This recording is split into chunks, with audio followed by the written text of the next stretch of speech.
Switching to homeschooling was the best thing to happen to Liam Waltoff. His meltdowns are far and few between now.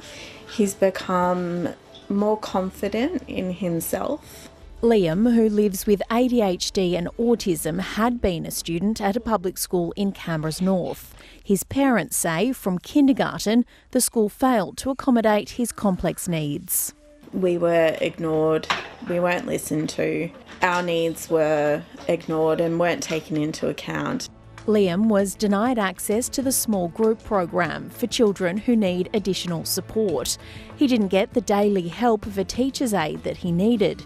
Even a request to wear a necklace for sensory overload was refused. As a result, Liam struggled to participate and learn. How did you feel when you were going to the school? Left out and sad. I felt very different.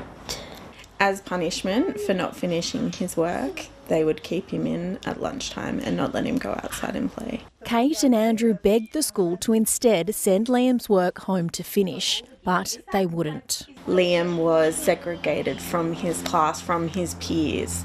He was the bad one and he was being pulled aside. And that's how he felt, that's how it made him feel. Like he was the problem. They watched their little boy's self-esteem disappear. It was a terrible time. Like he was not the same kid he is now when he was going to school. It was awful. Angela Burrows is the ACT branch president of the Australian Education Union. She says stories like Liam's prove the public education system is in urgent need of repair. We need to properly resource all ACT public schools. Miss Burrows also wants to see a reduction in class sizes. The class size model is so out of date, it doesn't take complexity into account, and that's a critical piece of work. I got to the point where I was contemplating suicide. It was pretty bad. It's hard to overstate the trauma Jacob Sternfine suffered at his public high school in Canberra South. Obviously, it's affected my life, still affecting my life now. Jacob, who lives with autism, was overwhelmed by the class sizes, the unfamiliar environment and the rotation of teachers. His mum requested one-on-one support, sensory resources and a quiet space for her son to self-regulate. Every request was met with resistance.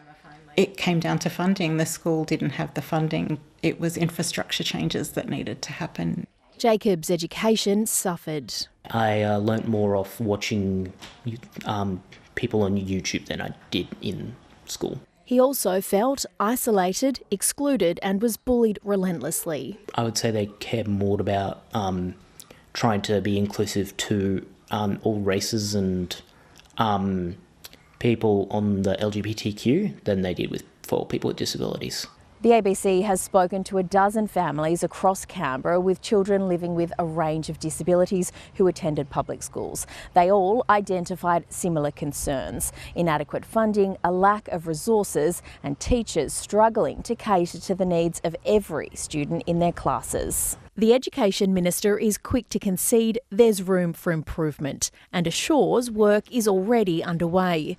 She points to the inclusive education strategy and the public school system resourcing review, adding she's open to addressing outdated class sizes. What I want to make sure is that every child across every school is getting the funding that's required to give them the best possible education, and that it's done sustainably. A factor often missing from this conversation is the impact on parents of children with disability. It's a really hard battle. It's for that reason ACT Parents has been pushing for government funding to start an advocacy service to help families navigate the public school system. We need to understand that parents feel really overwhelmed and very isolated in this process. It's an individual process. It's not something that there's a lot of support for. And when we support people, we can actually get to better outcomes. A point that applies to students and teachers too. Rosie King, ABC News, Canberra.